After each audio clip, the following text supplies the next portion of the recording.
नमस्कार, मैं गार्गी पोद्दार कोलकाता से आपकी anchor cardiac kidney metabolic connect talk show में आपका स्वागत है। हाल के समय में कार्डियक किडनी मेटाबॉलिक डिजीज़ बहुत बढ़ रहा है और इस विषय में आपको एजुकेट करने के लिए हमारे स्टूडियो पे मौजूद है expert doctor Aniruddha Dharmadhikari. Please welcome to a show. नमस्ते डॉक्टर, पहले आप अपने बारे में कुछ बताइए हमें।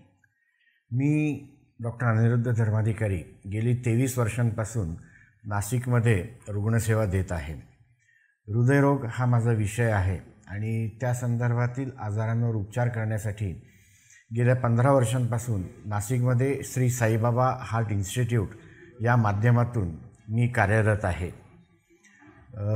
हृदयरोगांवर उपचार करण्याबरोबरच हृदयरोगाला कसा प्रतिबंध करायचा या गोष्टीवर आमचं हॉस्पिटल भर देतं आणि त्या दृष्टीने अनेक शिबिरं आयोजित करतो आम्ही उत्तर महाराष्ट्रातल्या अगदी दुर्गम भागांपासून शहरी भागांपर्यंत, की जेणेकरून हृदयरोगाचं प्रमाण आपल्या देशामध्ये जगामध्ये कमी व्हावं आणि जास्तीत जास्त निरोगी आयुष्य लोकांना लाभो यासाठी आम्ही प्रयत्न करतो।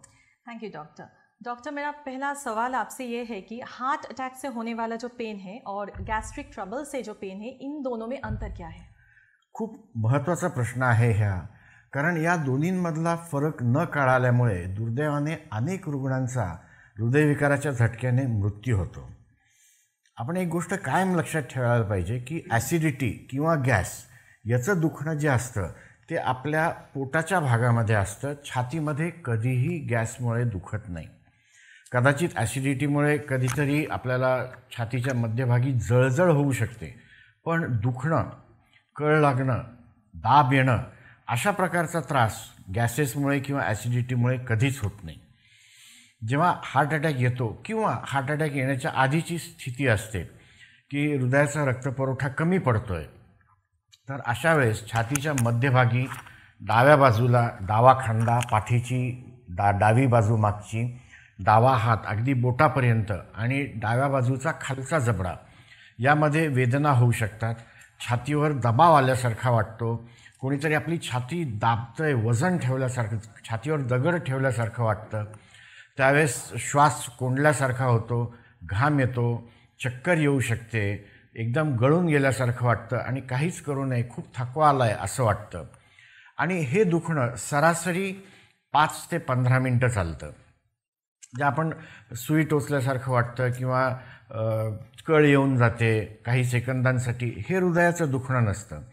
हृदयाचा रक्तपुरवठा जेव्हा कमी होतो तेव्हा सरासरी 5 ते 15 मिनटं दुखतं आणि अशा प्रकारचं दुखणं जर अर्ध्या तासापेक्षा जास्त चाललं तर नक्कीच हृदयविकाराचा झटका येण्याची शक्यता असते।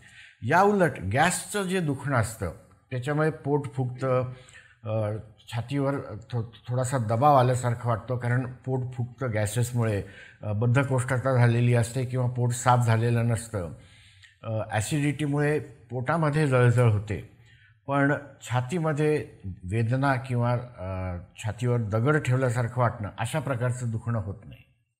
डॉक्टर, मेरा दूसरा सवाल आपसे ये है कि हार्ट अटैक के तुरंत बाद what are the immediate medications available?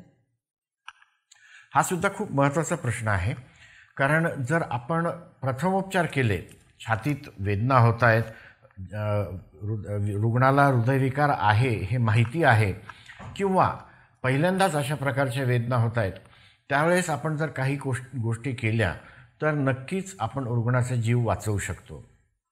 उदाहरणार्थ, खोल श्वास घ्यायचा आणि 4 ते 5 वेळा जोरात खोकायचं। कारण एक गोष्ट लक्षात घ्या की हृदयविकाराचा झटका का येतो, तर हृदयाच्या रक्तवाहिनीमध्ये रक्ताची गाठ तयार होत असते आणि त्यामुळे रक्तप्रवाह हळूहळू कमी होऊन थांबतो, ती गाठ जेव्हा घट्ट होते तेव्हा, आणि त्यानंतर हृदयविकाराचा झटका येतो, कारण त्या भागाच्या स्नायूंना रक्तपुरवठा आणि त्याच्यामार्फत प्राणवायू, जीवनसत्व, बाकी कर्बक, प्रथिनं जी स्नायूंच्या कामासाठी आवश्यक असतात ती मिळत नाहीत। तर ही गुठळी तयार होण्याच्या स्थितीमध्ये जेव्हा असते तेव्हा ती खूप घट्ट किंवा कडक नसते आणि त्यावेळेस आपण खोल श्वास घेऊन जोरात खोकलो तर ती गुठळी पुढे निसटून जाते किंवा ती गुठळी तयार होण्याची प्रक्रिया मंदावते किंवा थांबते आणि त्यामुळे हृदयविकाराचा झटका येण्याची शक्यता कमी होते किंवा हृदयविकाराच्या झटक्याची व्याप्ती कमी होते. दुसरी एक गोष्ट म्हणजे ज्या रुग्णाला अशा प्रकारच्या वेदना होत आहेत त्याला जास्त हालचाल करायला न लावणं आणि त्याला लवकरात लवकर खुर्चीवर बसलेला असताना ती खुर्ची उचलून गाडीत नेऊन बसवायचं, चालायला न लावता दवाखान्यापर्यंत पोचवायचं आणि मग कार्डिओग्राम करणं आणि पुढचे उपचार असतात.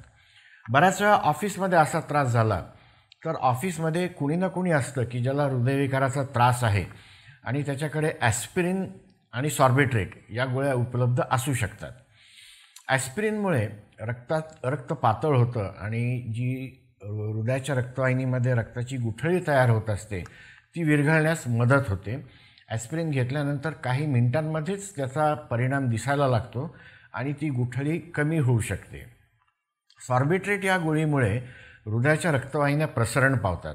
त्यामुळे समजा जर छोटी गुठळी आहे, रक्तवाहिनीमध्ये अडकलेली आहे आणि जर रक्तवाहिनी प्रसरण पावली तर ती गुठळी पुढे निघून जाते आणि हृदयविकाराच्या झटक्याची व्याप्ती कमी होते, कारण मग ती पुढे कुठेतरी छोट्या रक्तवाहिनीमध्ये अडकते आणि त्यामुळे हृदयविकाराचा झटका जो आहे तो कमी तीव्र होतो. या गोष्टी खूप महत्त्वाच्या आहेत. Thank you doctor. Thank you. हमारे व्यूअर्स के लिए कुछ मैसेज अगर देना चाहे. आपल्याला परमेश्वराने शरीरात बरेचसे अवयव हे जोडीने दिलेले आहेत. डोळे 2 दिलेले आहेत, कान 2 दिलेले आहेत, नाकपुड्या 2 दिलेल्या आहेत, हात 2 दिलेले आहेत, किडन्या 2 दिलेल्या आहेत, पण हृदय मात्र एकच दिलेलं आहे. त्यामुळे या एकाच हृदयाची आपण हृदयापासून काळजी घ्या, कारण त्या हृदयावर आपलं आयुष्य अवलंबून आहे. आणि दुसरी एक गोष्ट अशी की हृदयाचे स्नायू प्रजनन करू शकत नाही किंवा त्याची पुनर्निर्मिती होऊ शकत नाही. जर हातावर जखम झाली तर ती कालांतराने भरून निघते, कारण आजूबाजूच्या पेशी प्रजनन करून त्या जखमा भरून काढतात. पण हृदय, मेंदू आणि किडनी हे अवयव असे आहेत की ज्या पेशी प्रजनन करू शकत नाही. हृदयाला एकदा इजा झाली, डॅमेज झालं तर आपल्याला आयुष्यभर ती इजा बाळगावी लागते. त्यामुळे ती इजा होऊ नये, हृदयाला काही दुखणं जडू नये यासाठी आपण आत्तापासूनच काळजी घ्या. त्यामुळे आपली स्वतःची काळजी घ्या, त्याद्वारा आपण कुटुंब, समाज आणि देशाची काळजी घेऊ शकतो. धन्यवाद. Thank you doctor. आपने कार्डियो किडनी मेटाबॉलिक डिजीज़ के बारे में हमें बहुत इन्फॉर्मेशन दी जो कि आगे जाके हमारे व्यूअर्स के लिए बहुत यूज़फुल होंगे. कार्डियो किडनी मेटाबॉलिक डिजीज़ के बारे में और जानकारी के लिए हमसे जुड़े रहिए. लॉग इन कीजिए cardio kidney metabolic connect page और दिल से दिल तक हेल्दी पेज में यूट्यूब, फेसबुक, ट्विटर और इंस्टाग्राम पे. धन्यवाद.